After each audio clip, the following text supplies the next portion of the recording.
Class 4 के बच्चों, आज मैथ में एक्सरसाइज 5A पेज नंबर 79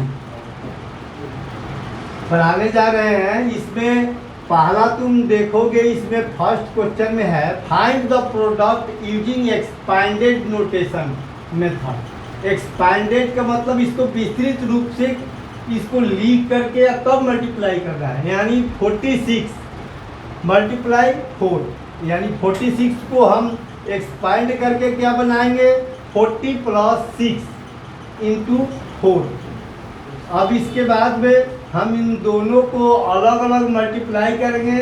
40 को 4 से, यानी 40 × 4 प्लस फिर 6 × 4, इन दोनों को मल्टीप्लाई किए 160 प्लस 6 × 4 24, इन दोनों को ऐड कर देंगे, यानी 184 इसका आंसर होगा।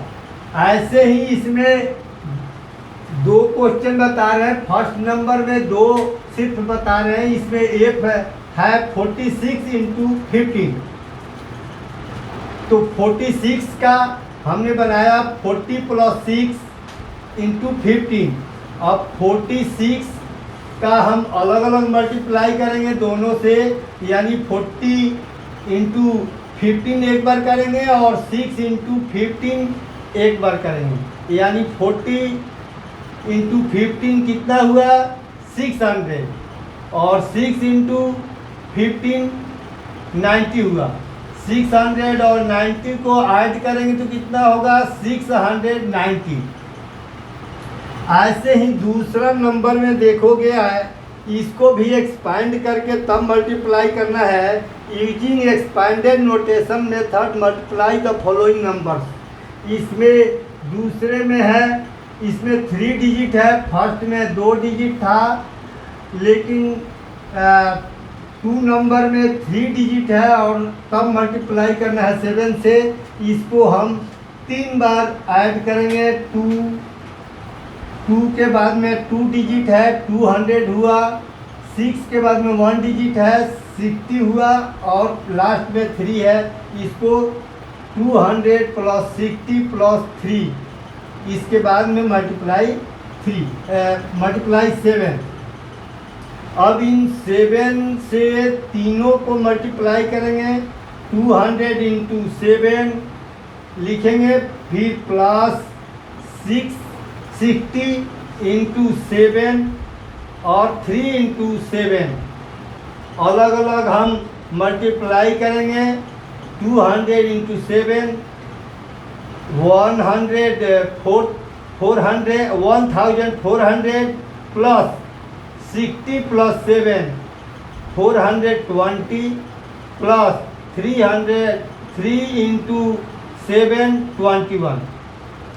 अब पूरा जोड़ेंगे, ये 1400 प्लस 420 प्लस 21, ये टोटल ऐड करेंगे तो कितना हुआ 1841। इसी प्रकार इसमें का ई नंबर है, इसमें भी 3 डिजिट है। ऐसे ही इसका भी मल्टीप्लाई करेंगे। 2 के बाद में 2 डिजिट है तो 200, फिर 1 के बाद में 1 डिजिट है, यानी 1 0 लगाएंगे, लास्ट में 3 है 3 लिखेंगे, और इसको मल्टीप्लाई 12 से करना है, मल्टीप्लाई 12 से कर देंगे। अलग अलग मल्टीप्लाई किए, 200 × 12 प्लस 10 × 12 प्लस 3 × 12, 200 + 12 का मल्टीप्लाई किए, ये 2400 आया, और 10 का 12 से मल्टीप्लाई किए 120 प्लस 3 × 12 का मल्टीप्लाई किए 36। सभी का ऐड कर देंगे, ये आएगा 2556। इसके बाद में 3 में 4 डिजिट है और सिंगल डिजिट से मल्टीप्लाई करना है। इसी प्रकार से हम इसको भी एक्सपांडेड फॉर्म में पहले लिखेंगे और तब 6 से मल्टीप्लाई करेंगे।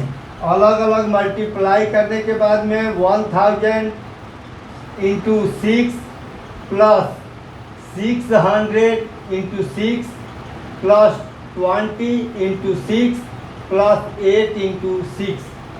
1000 में 6 से मल्टीप्लाई करेंगे 6000, 600 में 6 से मल्टीप्लाई करेंगे 3600 और प्लस 20 में 6 से मल्टीप्लाई करेंगे 120 प्लस 8 में 6 से मल्टीप्लाई करेंगे 48। टोटल को ऐड करने पर ये आ रहा है 9768। इस तरह से तुम लोग टोटल इस एक्सरसाइज का एक्सपांडेड फॉर्म करके तब मल्टीप्लाई करना है।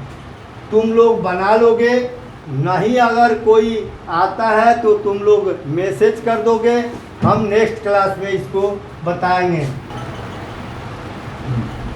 प्रिय छात्रों, कक्षा 4 हिंदी व्याकरण की कक्षा में आपका अभिनंदन है। इसमें पाठ 3 के अंतर्गत आज हम लोग शब्द विचार पढ़ेंगे। शब्द विचार, इसको अंग्रेजी में जिसको हम लोग मॉर्फोलॉजी बोलते हैं। तो हम ये जानते हैं कि वर्णों के सार्थक समूह को शब्द कहते हैं। अब शब्दों के प्रकार हैं, तो इसमें जैसे हम लोग देखते हैं कमल, क जोड़ अ जोड़ म जोड़ अ जोड़ ल जोड़ अ, ये सार्थक एक सार्थक शब्द बन गया कमल। ग जोड़ आ जोड़ य जोड़ अ, तो इनके निर्माण से बन गया गाय, जो कि गाय एक शब्द बन गया जो सार्थक है। स जोड़ ए जोड़ ब जोड़ अ, ये हो गया सेब। तो इस प्रकार हमने देखा कि कमल, गाय व सेब ये शब्द कई वर्णों से मिलकर बने हैं और ये सार्थक शब्द हैं। अब शब्दों के प्रकार में हम लोग आते हैं। तो शब्दों के प्रकार में 1 नंबर है उत्पत्ति के आधार पर। तो उत्पत्ति के आधार पर, अर्थ के आधार पर और रचना के आधार पर और प्रयोग के आधार पर। इस प्रकार शब्दों को 4 भागों में बांटा गया है। इनके 4 आधार हैं। उत्पत्ति के आधार पर के 4 हैं, जैसे देखेंगे तत्सम, तद्भव, देशज और विदेशी शब्द।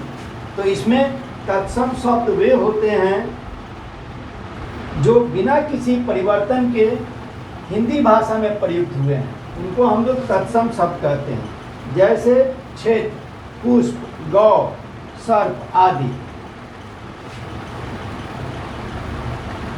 क्षेत्र, पुष्प, गौ, सर्प आदि। और तद्भव में ऐसे शब्द जो मूल रूप से संस्कृत के हैं किंतु हिंदी में जिनका रूप बदल गया है वे तद्भव शब्द कहलाते हैं। जैसे क्षेत्र से खेत, क्षेत्र से खेत, और पुष्प से फूल। इसी प्रकार अब आते हैं हम लोग देशज शब्द, जो नेटिव वर्ड्स होता है, जिसे विशेषकर बोलियों से हिंदी भाषा में आ गए हैं। जो शब्द क्षेत्र विशेष से बोलियों से हिंदी भाषा में आ गए हैं वे देशज शब्द कहलाते हैं। जैसे डिबिया, घोंसला, जैसे डिबिया, घोंसला आदि। और विदेशी शब्द हैं, तो जो शब्द विदेशी भाषाओं से लिए गए हैं वे हिंदी में आकर सम्मिलित हो गए हैं और हिंदी में उन्हें विदेशी शब्द जैसे जज, मशीन, नर्स, जैसे जज, मशीन, ये विदेशी भाषा के शब्द हैं जो हिंदी में आ गए हैं और हिंदी में प्रयुक्त होते हैं। जैसे नर्स, जैसे फाइल इत्यादि। अब हम लोग आते हैं अर्थ के आधार पर। तो अर्थ के आधार पर शब्द 2 प्रकार के होते हैं, एक सार्थक, दूसरा निरर्थक। तो सार्थक शब्द में जैसे जल, जल हो गया और निरर्थक में इसका हो गया वल, जल वल। और जैसे सार्थक शब्द रोटी, और निरर्थक हो जाएगा जिसका कोई अर्थ नहीं हो तो बोटी, रोटी बोटी। इसी प्रकार अब रचना के आधार पर हैं, तो रचना के आधार पर शब्दों को 3 भागों में बांटा गया है इसको, रूढ़, यौगिक और योग रूढ़। रूढ़, यौगिक और योग रूढ़। रूढ़ शब्द ऐसे शब्द जिनके सार्थक खंड न हो सके, जिनके सार्थक खंड न हो सके वे रूढ़ शब्द कहे जाते हैं। जैसे हाथी, जैसे हाथी, केवल हा का कोई अर्थ नहीं होगा, जैसे थी का कोई अर्थ नहीं होगा, तो ये रूढ़ शब्द हो गए हाथी। और दूसरा है घर, घ और र, घर, शेर आदि। अब यौगिक शब्द में आते हैं कंपाउंड वर्ड्स। यौगिक का अर्थ होता है जुड़ा हुआ, यौगिक का अर्थ होता है जुड़ा हुआ। 2 सार्थक शब्दों के मिलने से बने शब्द को यौगिक शब्द कहते हैं। 2 सार्थक शब्दों के योग से बने शब्द को यौगिक शब्द कहते हैं। जैसे राजकुमार, यानी राज और कुमार मिलके शब्द बन गए राजकुमार, राजकुमार। और उसी प्रकार गिरिधर, गिरी जोड़ धर, गिरी जोड़ धर, गिरधर, गिरी जोड़ धर, गिरधर हो गया। और इसी प्रकार मुरलीधर, मुरली मतलब हो गया बांसुरी, और धर तो पकड़ने वाला यानी लेने वाला, मुरलीधर। ये सब हो गए आपके यौगिक शब्द। अब योग रूढ़ में आते हैं, तो योग रूढ़ में 2 या 2 से अधिक शब्दों के मेल से बनने वाले वे शब्द जो किसी विशेष अर्थ का बोध कराते हैं, योग रूढ़ शब्द कहलाते हैं। ये योग रूढ़ शब्द हैं। जैसे नीलकंठ, योग रूढ़ शब्द। जैसे नीलकंठ, नीलकंठ जिसका कंठ नीला है, नीला है कंठ जिसका, यानी भगवान शिव नीलकंठ कहा जाता है। नीला है कंठ जिसका, भगवान शिव को कहा जाता है। गिरिधर पर्वत को धारण करने वाला, अर्थात श्री कृष्ण। गिरिधर ये श्री कृष्ण को कहा जाता है। अब प्रयोग के आधार पर विकारी और अविकारी, प्रयोग के आधार पर शब्दों के 2 भेद होते हैं, विकारी शब्द और अविकारी शब्द। तो वाक्य में प्रयोग करते समय जिन शब्दों के रूप में लिंग, वचन, पुरुष, कारक के कारण परिवर्तन हो जाता है उन्हें विकारी शब्द कहते हैं। और ये भी 4 प्रकार के होते हैं, संज्ञा, सर्वनाम, विशेषण और क्रिया। और ये भी अविकारी शब्द, ये भी 4 प्रकार के होते हैं, क्रिया विशेषण, संबंध बोधक, समुच्चय बोधक और विस्मयादि बोधक। छात्र इस पाठ को ध्यानपूर्वक पढ़ेंगे। Students of class 4, this is English grammar class and chapter 3 nouns. As you know, nouns, naming words are called nouns. इसका डेफिनेशन सिंपल में तो यही है, नेमिंग वर्ड्स आर जिसके किसी चीज़ को जो नाम दिया गया है वो सब नाउन्स कहलाते हैं, संज्ञा कहलाते हैं। एक और डेफिनेशन है यहाँ पे जिसको आप लिख सकते हो और याद कर सकते हो।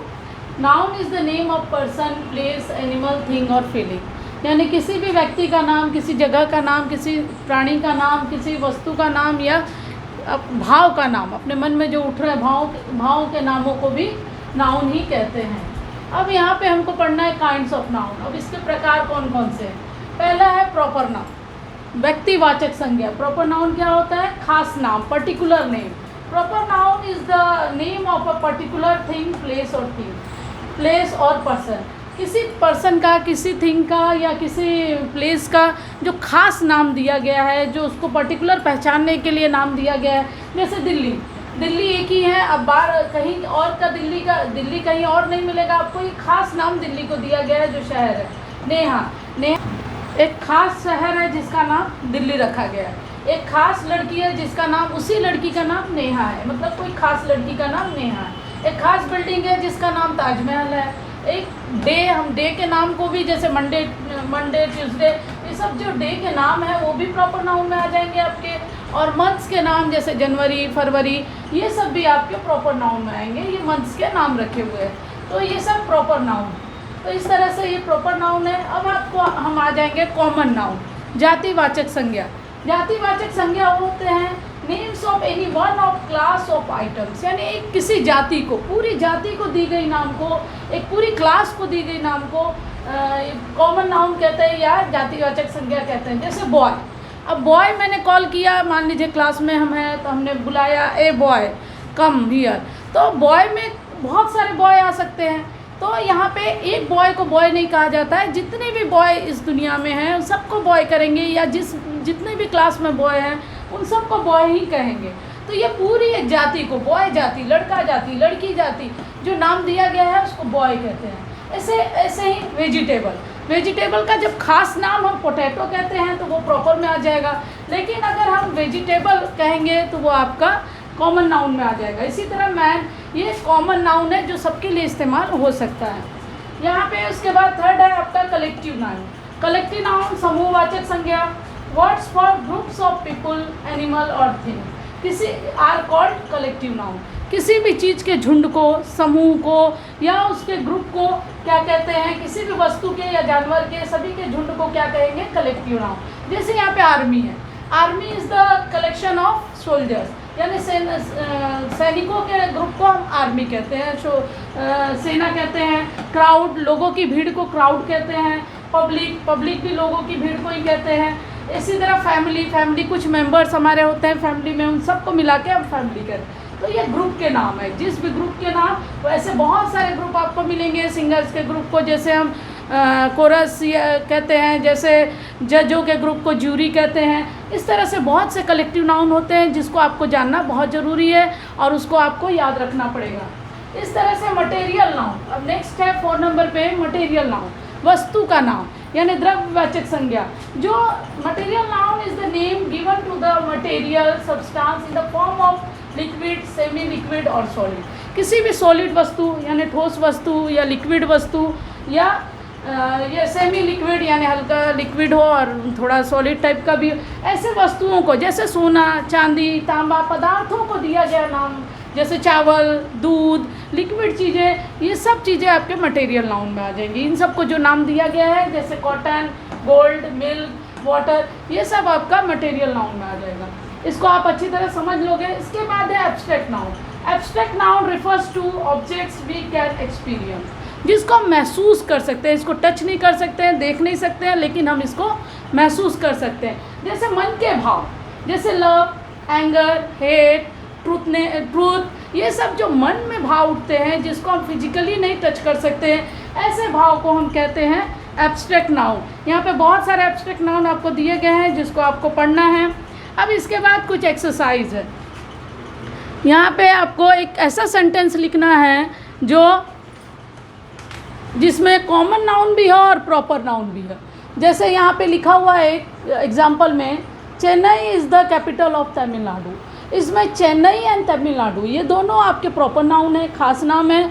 और यहाँ पे जो कैपिटल है, तो बहुत सारे ऐसे कैपिटल है, बहुत से राज्यों के कैपिटल होते हैं, बहुत से कंट्री के, तो ये कैपिटल जो है वो कॉमन नाउन है। तो कॉमन नाउन को सर्कल करना है और ये प्रॉपर नाउन को आपको अंडरलाइन करना है। एक और सेंटेंस यहाँ पे लिखा गया है, India is a great country. तो यहाँ पे जो इंडिया है वो आपका प्रॉपर नाउन है, तो इसको अंडरलाइन कर दोगे। और कंट्री जो है वो देश, बहुत सारे देश होते हैं, इसीलिए इसको हम सर्कल कर दें। इस तरह से आपको कुछ सेंटेंस यहाँ लिखने हैं। यहाँ पे प्रॉपर नाउन को मार्क करना है, जैसे यहाँ पे सर्कल करना है, जैसे निशिका, डोनाल्ड डक, रोनी, मेरठ, कोलकाता, ये सब आपका प्रॉपर नाउन है। और कॉमन नाउन को सर्कल करना है। तो यहाँ पे जो बाकी बचे हुए हैं, पेन, रोड, ये सब कॉमन नाउन है। इस तरह से आपको यहाँ पे कुछ मटेरियल नाउन्स के नाम भी लिखने हैं। जैसे यहाँ पे अ डैश ऑफ लॉयन, तो लॉयन के ग्रुप को हम क्या कहते हैं, प्राइड कहते हैं। डैश ऑफ क्लॉथ्स और ले ऑन द बेड, तो क्लॉथ्स के ग्रुप को बंडल कहते हैं। तो इस तरह से आप यहाँ से चूज़ करके आप इसको कंप्लीट कर लोगे। इसके बाद यहाँ पे कुछ क्वेश्चन दिए गए हैं जिसमें एक सेंटेंस दिया गया है और उसमें एक वर्ड उठा के पूछा गया है कि ये कौन सा नाउन है। तो यहाँ पे first sentence is always speak the truth and truth is abstract noun. Truth क्या है, सच्चाई क्या है, जिसको हम टच नहीं कर सकते, सिर्फ फील कर सकते हैं, तो यह है आपका एब्स्ट्रैक्ट नाउन। इसी तरह से यहाँ पे honesty is the best policy, तो ऑनेस्टी जो वर्ड है वो आपका एब्स्ट्रैक्ट नाउन है। यहाँ पे किंग सोलोमन, तो सोलोमन कौन सा वर्ड है, ये प्रॉपर नाउन है, एक खास राजा का नाम था, तो ये खास नाम है इसीलिए प्रॉपर नाउन। इस तरह से इस चैप्टर को आप कंप्लीट कर लोगे। आज हम लोग पढ़ेंगे स्टार्ट मेन्यू, सर्च बॉक्स और ओपनिंग एप्लीकेशन। स्टार्ट मेन्यू, इसे ओपन करने के दो तरीके होते हैं। Use your mouse to click Windows icon और स्टार्ट बटन। स्टार्ट बटन पे हम लोग क्या करेंगे, उसके आइकन पे क्लिक करेंगे या विंडो आइकन पर। दूसरा प्रोसेस है कीबोर्ड से हम लोग विंडोज़ की जो होता है उसको प्रेस करेंगे। तो the Windows 10 start menu features 2 pane, left pane and right pane. उसके बाद क्या होगा, हम लोग का स्टार्ट मेन्यू ओपन होगा तो उसमें दो साइड्स होते हैं, एक लेफ़्ट पेन होता है, एक राइट पेन होता है। Left pane contents all the application and programs installed in the computer. Left pane में जो भी होता है वो कंप्यूटर में जो भी प्रोग्राम इंस्टॉल्ड होता है वो एप्लीकेशंस और एप्लीकेशन वो इंस्टॉल रहता है वो शो करता है। राइट पेन हैज़ टाइल्स और live tiles that can be customize, resize and reorganized. Right pane में जो है, राइट साइड में जो है वो टाइल्स होते हैं और लाइव टाइल्स होते हैं जिसे हम लोग चेंज कर सकते हैं, रिसाइज कर सकते हैं, फिर से नया तरीके से बना सकते हैं। Search box, you can search within your documents and files or on the web from anything you write through the search box। Search box के ज़रिए हम लोग क्या कर सकते हैं, कोई भी चीज़ हम लोग को अगर अपना डॉक्यूमेंट या फाइल कोई भी हम लोग का प्रोग्राम ओपन करना होता है तो सर्च बॉक्स में हम लोग टाइप करते हैं। तो टाइप करने के बाद जो होता है हम लोग का वो प्रोग्राम या डॉक्यूमेंट ओपन वो शो करता है। तो उससे जब हम लोग कोई भी लेटर टाइप करते हैं उसमें जैसे तो उससे मिलता जुलता जो भी जितना भी प्रोग्राम होता है सर्च बॉक्स, तो एक लिस्ट ओपन उससे मिलता जुलता सारा लिस्ट ओपन कर देता है। हम लोग को जो भी सेलेक्ट करना होता है प्रोग्राम या डॉक्यूमेंट फाइल वो हम लोग वहाँ से उस पर क्लिक करके सेलेक्ट करके ओपन कर सकते हैं। ओपनिंग एप्लीकेशन, तो to open an application in Windows 10 click the start button. Start button पे हम लोग क्लिक करेंगे तो यहाँ पे प्रोग्राम का एप्लीकेशन का लिस्ट खुलेगा।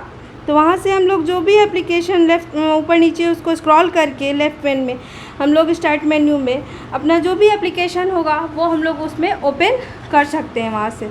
मैनेजिंग मल्टीपल विंडोज़, यानी एक साथ बहुत सारे विंडोज़ को हम लोग कैसे मैनेज करते हैं। तो इसमें सबसे पहले एक ही समय में हम लोग को अगर एक से अधिक विंडोज़ पे कार्य करना है तो हम लोग कैसे मैनेज करते हैं। Flip to switch between open windows. Flip से हम लोग क्या करेंगे, हम लोग एक विंडो से दूसरे विंडो पे जाने के लिए इसका यूज़ करते हैं। इसके लिए हम लोग अल्ट की को होल्ड किए रहेंगे कीबोर्ड से और देन प्रेस हम लोग टैब की प्रेस करेंगे। अल्ट की को दबाए हुए हम लोग टैब की को जब प्रेस करेंगे तो हम लोग दूसरे विंडो पे जा सकते हैं। कंटिन्यू प्रेसिंग द टैब की until the desired window is selected. जब तक हम लोग उसको टैब की को प्रेस करते रहते हैं जिस विंडो को हम लोग को चूज करना रहता है, ओपन करना रहता है, तो वो टैब की के द्वारा हम लोग उस पर अल्ट, लेकिन हम लोग को अल्ट की साथ में दबाए रहना होता है। Snap is used to arrange all your open windows using the mouse keyboard or the snap assist feature। snap एक फीचर है जो हम लोग को जितना भी ओपन विंडोज़ रहता है उसको अरेंज करने में मदद करता है माउस और कीबोर्ड के द्वारा। To use the snap feature, you can click and drag the desired window to the left or right until the cursor reaches the edge of the screen।